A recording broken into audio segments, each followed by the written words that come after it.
E aí moçada, sou Giovanni aqui para fechar esse capítulo Sistema Cardiovascular e a gente vai falar aqui de algumas doenças aí do sistema cardiovascular. Então sintoniza lá, aula 3, né? Serão 6 aulas aí relacionadas a esse assunto, né? Sistema cardiovascular, e estamos aí na semana 2 em relação ao teu volume 2 aí do seu livro.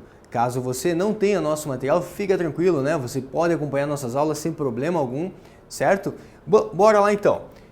Com relação a doenças do sistema cardiovascular, eu vou citar aqui algumas, tá, gente?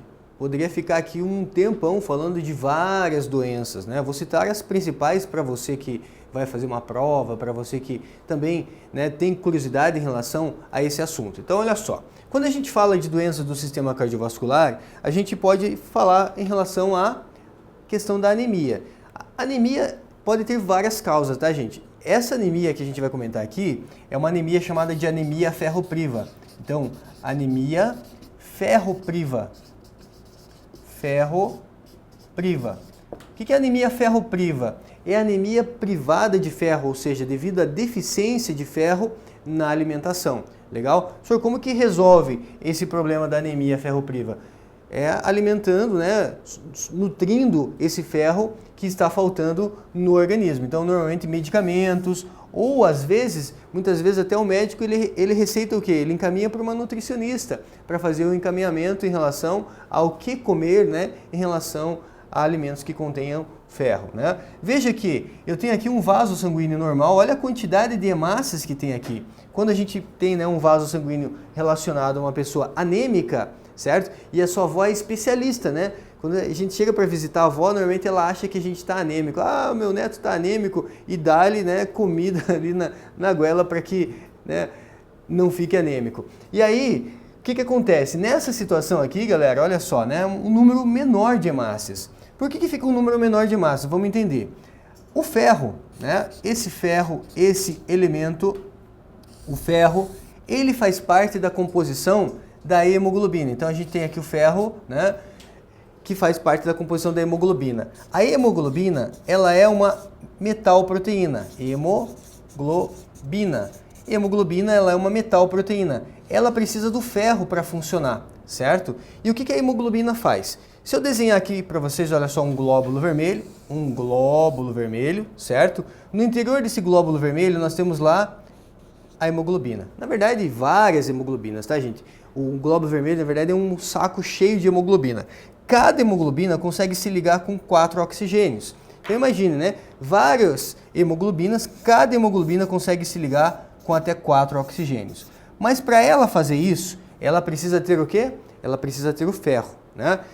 Professor, e se não tiver ferro? Cara, se não tiver ferro, né, se essa hemoglobina não tem ferro, consequentemente essa hemoglobina não fica ativa, consequentemente não vai transportar o oxigênio como deveria, e aí, né, vai ter um número menor de hemácias na circulação. Veja, para que serve o oxigênio? Para gerar energia, para gerar ATP para suas células. Menos energia, tem menos o quê? Menos energia, menor vontade de fazer as coisas. Quando a gente olha, né, para a questão da cor da nossa pele, olha só, né, uma pessoa normal e em relação a uma pessoa que está com anemia, né, até a coloração da pele fica diferente, certo? Quando a gente olha, né, aqui por essa análise, olha só, um número menor de hemácias, certo? Pode ter outras causas aí, né, por deficiência de algumas vitaminas, como vitamina B12, deficiência de vitamina B12 também causa um tipo de anemia, né? Mas aí são outros tipos aí relacionados, né? A anemia mais comum é a anemia ferropriva. Legal? Bora lá então. Uma outra doença sanguínea, que é um tipo de câncer sanguíneo, é chamado de leucemia, né? Leucemia, esse prefixo leu vem de leucócito, e leucócito é glóbulo branco. Então, quando você vê aqui, né, uma situação aqui de um sangue normal, olha só, né, bem homogêneo, quando você vê aqui ao lado, né, você vê uma situação de leucemia. O que mudou? Mudou a quantidade de glóbulos brancos. Então aumenta exponencialmente a quantidade de glóbulos brancos, certo? Então aqui tem uma legenda para você, ó, glóbulo vermelho e tal. Aumenta exponencialmente a quantidade de glóbulos brancos. Então aqui nós temos um tipo de câncer, né? Um câncer no sangue chamado de leucemia. Qual o motivo? Aumento dos glóbulos brancos, certo? Um outro problema associado ao sistema cardiovascular é a questão das varizes, né? Lembra lá das nossas primeiras aulas, nós vimos a anatomia de um vaso sanguíneo e nós vimos que as veias possuem o quê? As veias possuem válvulas, né, gente? E o que acontece? Se essa válvula aqui, ela não trabalhar corretamente, olha só o que pode acontecer, né? Qual é a função dessa válvula? Ela vai deixar o sangue passar em um sentido e depois ela fecha, né? Ó, não deixa o sangue voltar, passa num sentido e fecha.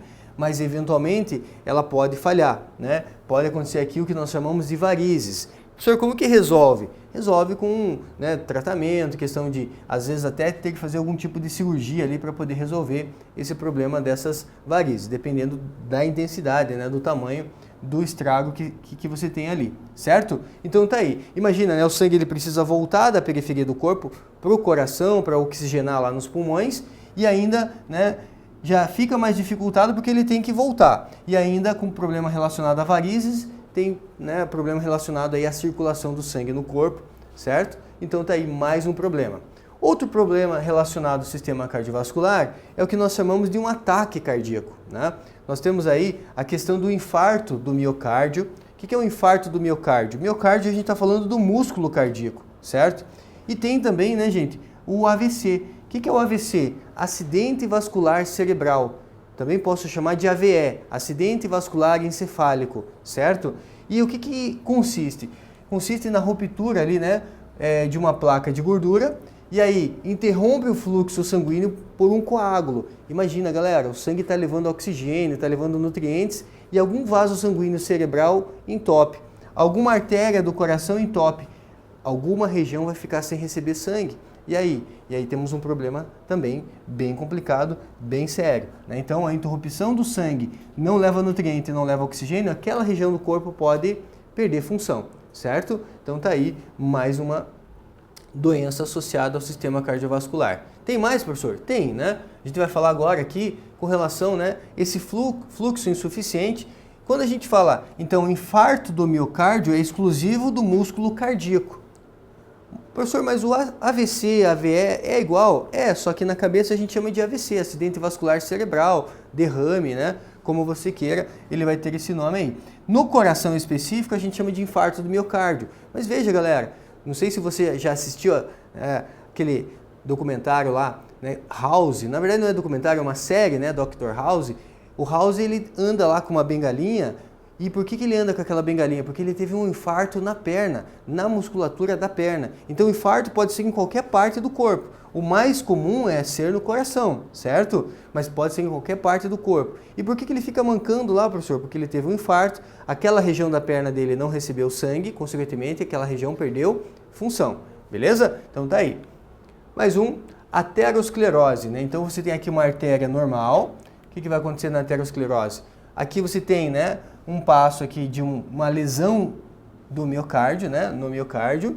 E aí, o que pode acontecer? Essa lesão, ela pode acumulando gordura, então vai acumulando aqui gordura, né, na parede desse vaso sanguíneo e pode ocorrer ali o que, gente? Pode ocorrer ali a formação de uma placa de gordura que nós chamamos de ateromas. Então, o que é um ateroma? É uma placa de gordura, então forma aqui um coágulo, né, causado ali pela obstrução do vaso, formando essa placa de gordura que a gente chama de ateromas, certo? Beleza? Bora lá então.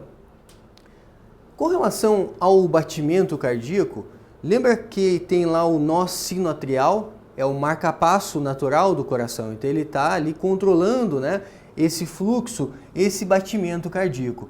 Agora, pode acontecer da pessoa ter uma arritmia, então esse batimento ele não é adequado e aí precisa, em algumas situações, instalar um marcapasso artificial, certo? Então a partir de marcapasso artificial, aí esse marcapasso artificial vai ajudar a regular esses batimentos cardíacos. Legal? Então tá aí, né, mais um distúrbio, mais uma doença associada ao sistema cardiovascular.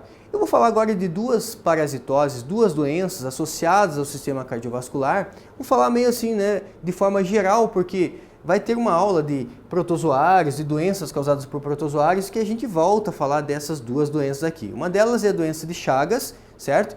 E a outra vai ser a malária. O que acontece na doença de Chagas? Tem, né, um inseto, cuidado gente, não é mosquito, tá? Aqui tem um inseto, é um percevejo, chamado, né, popularmente de barbeiro. Tem um inseto conhecido como barbeiro. Esse inseto, ele pode, né, no momento que ele está sugando o sangue, por que é chamado de barbeiro? Porque ele tem um hábito noturno e normalmente você está dormindo lá todo cobertinho. Onde que ele vai sugar o sangue? Normalmente na face. Então por isso o nome barbeiro, né? Esse inseto, ele pode, né, ali estar infectado com um protozoário. O protozoário é o Trypanosoma cruzi, que você vê aqui nesse exame de sangue, olha só. Protozoário Trypanosoma cruzi. Esse protozoário, ele pode estar presente lá nas fezes desse barbeiro. Quando o barbeiro está sugando o sangue, ele tem o hábito de defecar. Ao mesmo tempo que ele está se alimentando, ele defeca, certo? E aí, dizem que coça muito depois da picada, né? Depois da picada coça muito e a pessoa dormindo mesmo, ela coça. E o que ela faz? Espalha o cocô. E ao mesmo tempo que ela espalha o cocô, ela permite que esse protozoário caia ali na corrente sanguínea e possa entrar no corpo desse hospedeiro, certo? Então, uma vez no corpo da pessoa, esse protozoário ele tem uma preferência para se instalar no coração. E ao se instalar no coração, gente, pode causar o que a gente chama de cardiomegalia, que é inchaço do coração. Veja, não é da noite para o dia que isso aqui acontece. Às vezes a pessoa, né, passa uma vida inteira com essa doença. Lógico, tem que fazer acompanhamento médico, tratamento. Muitas vezes o tratamento não é muito legal, né, tem efeitos colaterais de medicação. Mas muitas vezes a pessoa passa a vida inteira com essa doença e acaba morrendo de outra doença, certo? Então não é uma doença assim que ela vai matar a pessoa rápido. Não tem cura, mas tem tratamento, certo? Importante também dizer que na atualidade, 2020, está assistindo esse vídeo aqui, não tem vacina. Está em andamento, talvez a qualquer momento a gente tenha uma vacina para a doença de Chagas, na atualidade não tem, certo? Cardiomegalia, então, associado. Sintomas: febre intermitentes, icterícia, lesões nos vasos sanguíneos, degeneração de tecidos, calafrios, anemia, né, destruição ali das hemácias. Em relação à malária, que é uma outra parasitose. No caso da malária, gente, aqui também é um protozoário, aqui o plasmódio, né, eu tenho o Plasmodium vivax, Plasmodium falciparum, Plasmodium ovale, certo? E o Plasmodium malariae. Se tratando aqui de Brasil, né, falando de malária, 99% dos casos de malária no Brasil estão restritos à região amazônica. Então, se você não vive na região amazônica, né, você dificilmente vai ouvir falar de malária, certo? Mas é uma doença, galera, que é muito característica, muito comum na África, certo? Em algumas regiões ali na África. O que acontece, então, relacionado a esses sintomas aqui, né, de malária? Com relação à malária, você tem aqui, olha só, de novo na corrente sanguínea, certo? Aqui a gente tem o que, gente? Nós temos aqui glóbulos vermelhos que foram, né, infectados, e esse protozoário, ele acaba se reproduzindo aqui, um tipo de reprodução em que ele vai dividindo o núcleo, e chega um momento que ele divide citoplasma. E quando ocasiona o rompimento dessas hemácias, a pessoa ela tem o que? Picos de febre, né?